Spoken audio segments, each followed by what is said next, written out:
All of his co-workers were gone. What could it mean? Stanley decided to go to the meeting room. Perhaps he had simply missed a memo.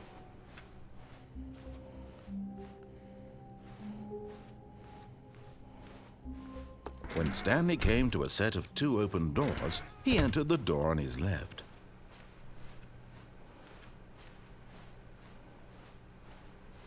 Yet there was not a single person here either.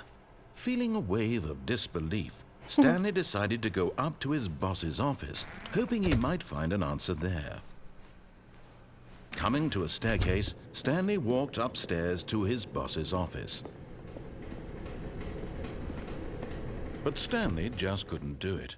He considered the possibility of facing his boss. Admitting he had left his post during work hours, he might be fired for that. And in such a competitive economy, why had he taken that risk? All because he believed everyone had vanished? His boss would think he was crazy. And then something occurred to Stanley. Maybe, he thought to himself, maybe I am crazy. All of my co-workers blinking mysteriously out of existence in a single moment for no reason at all. None of it made any logical sense. And as Stanley pondered this, he began to make other strange observations. For example, why couldn't he see his feet when he looked down? Why did doors close automatically behind him wherever he went? And for that matter, these rooms were starting to look pretty familiar. Were they simply repeating? No, Stanley said to himself, this is all too strange. This can't be real. And at last, he came to the conclusion that had been on the tip of his tongue. He just hadn't found the words for it. I'm dreaming, he yelled. This is all a dream. Oh, what a relief Stanley felt to have finally found an answer, an explanation. His co-workers weren't actually gone. He wasn't going to lose his job. He wasn't crazy after all. And he thought to himself, I suppose I'll wake up soon. I'll have to go back to my boring real-life job pushing buttons. I may as well enjoy this while I'm still lucid. So, he imagined himself flying and began to gently float above the ground. Then he imagined himself soaring through space on a magical starfield, and it too appeared. It was so much fun, and Stanley marveled that he had still not woken up. How was he remaining so lucid? And then perhaps the strangest question of them all entered Stanley's head. One he was amazed he hadn't asked himself sooner. Why is there a voice in my head dictating everything that I'm doing and thinking? Now the voice was describing itself being considered by Stanley, who found it particularly strange. I'm dreaming about a voice describing me, thinking about how it's describing my thoughts, he thought. And while he thought it all very odd and wondered if this voice spoke to all people in their dreams, the truth was that, of course, this was not a dream. How could it be? Was Stanley simply deceiving himself, believing that if he's asleep, he doesn't have to take responsibility for himself? Stanley is as awake right now as he's ever been in his life. Now, hearing the voice speak these words was quite a shock to Stanley. After all, he knew for certain, beyond a doubt, that this was in fact a dream. Did the voice not see him float and make the magical stars just a moment ago? How else would the voice explain all that? This voice was a part of himself too. Surely, if he could just... He would prove it. He would prove that he was in control, that this was a dream. So he closed his eyes gently, and he invited himself to wake up. He felt the cool weight of the blanket on his skin, the press of the mattress on his back, the fresh air of a world outside this one. Let me wake up, he thought to himself. I'm through with this dream. I wish it to be over. Let me go back to my job. Let me continue pushing the buttons. Please, it's all I want. I want my apartment and my wife and my job. All I want is my life exactly the way it's always been. My life is normal. I am normal. Everything will be fine. I am okay.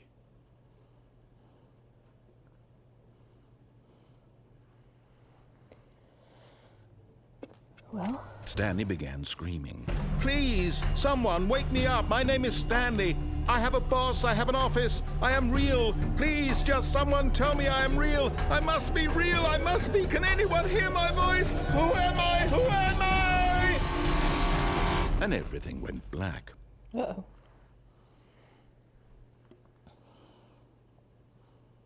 This is the story of a woman named Mariella. Ooh. Mariella woke up on a day like any other. She arose, got dressed, gathered her belongings, and walked to her place of work. But on this particular day, her walk was interrupted by the body of a man who had stumbled through town talking and screaming to himself, and then collapsed dead on the sidewalk. And although she would soon turn to go call for an ambulance, for just a few brief moments, she considered the strange man. He was obviously crazy. This much she knew. Everyone knows what crazy people look like. And in that moment, she thought to herself how lucky she was to be normal. I am sane. I am in control of my mind. I know what is real and what isn't. It was comforting to think this, and in a certain way, seeing this man made her feel better. But then she remembered the meeting she had scheduled for that day, the very important people whose impressions of her would affect her career, and by extension, the rest of her life. She had no time for this, so it was only a moment that she stood there, staring down at the body. And then she turned and ran.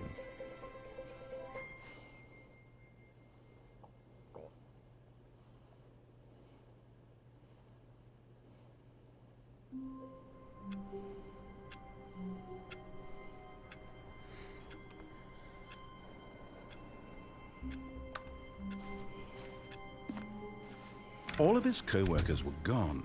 What could it mean? Stanley decided to go to the meeting room. Perhaps he had simply missed a memo.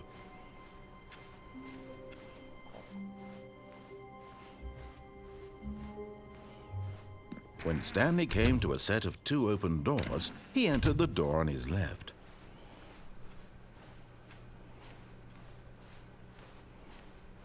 Yet there was not a single person here either. Feeling a wave of disbelief, Stanley decided to go up to his boss's office. Hoping he'd coming to a staircase, Stanley walked upstairs to his boss's office.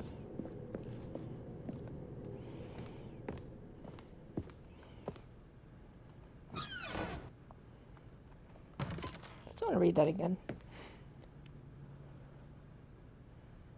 Huh. It's different each time. Also, extreme bathrooms.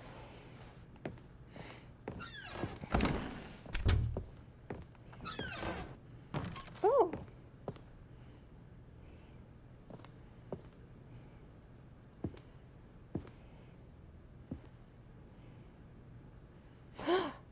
Shoot the panda.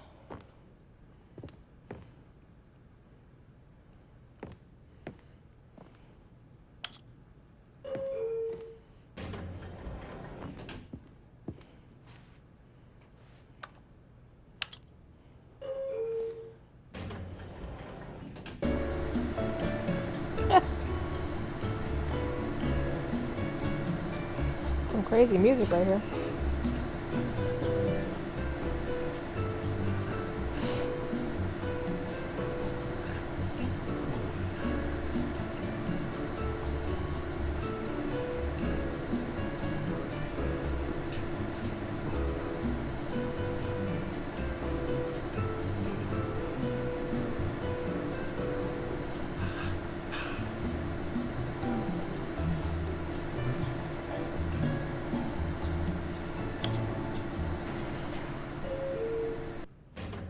I didn't think it was ever going to end.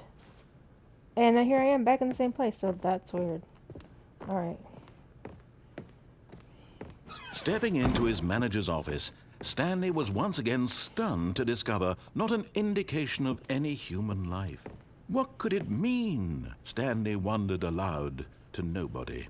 He began wildly tearing through papers on the boss's desk, pulling books off the shelf, looking behind paintings, desperate for clues to his situation. But his attention was caught by a keypad behind the boss's desk.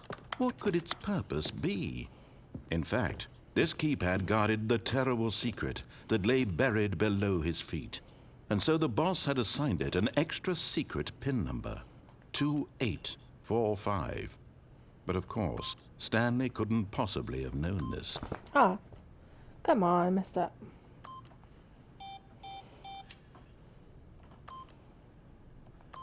Stanley just sat around twiddling his thumbs. No, he didn't. Trying to input, yet incredibly, by simply pushing random buttons on the keypad, Stanley happened to input the correct code by sheer luck. Amazing. He stepped into the newly opened passageway. Oh my.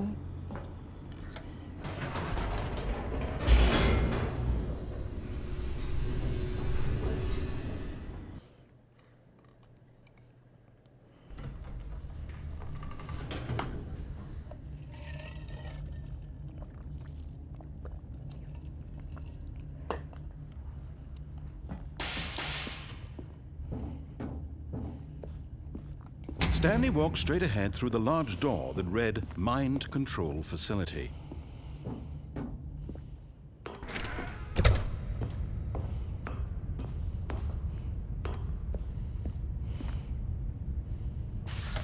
The lights rose on an enormous room packed with television screens. What horrible secret did this place hold? Stanley thought to himself. Did he have the strength to find out?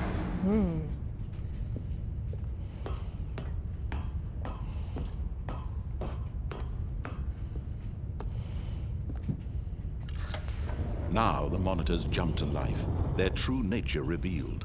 Each bore the number of an employee in the building, Stanley's co-workers. The lives of so many individuals reduced to images on a screen, and Stanley, one of them, eternally monitored in this place where freedom meant nothing.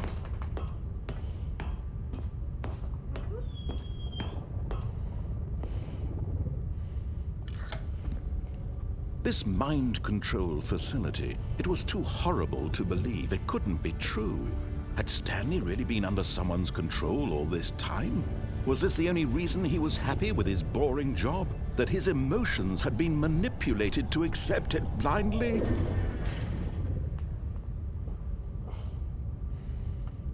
What's this? No. He refused to believe it. He couldn't accept it. His own life in someone else's control? Never! It was unthinkable, wasn't it? Was it even possible? Had he truly spent his entire life utterly blind to the world?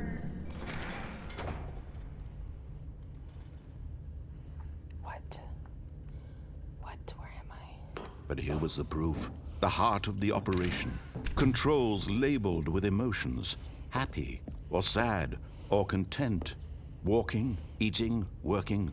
All of it monitored and commanded from this very place.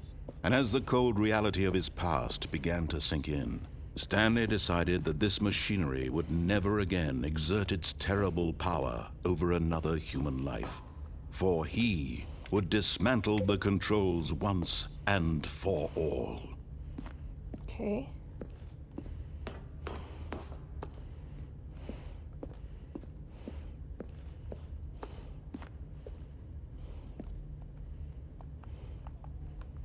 Okay, how?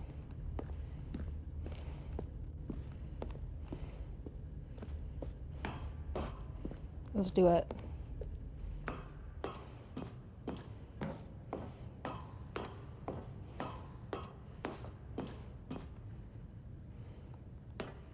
And when at last he found the source of the room's power, he knew it was his duty, his obligation, to put an end to this horrible place and to everything it stood for.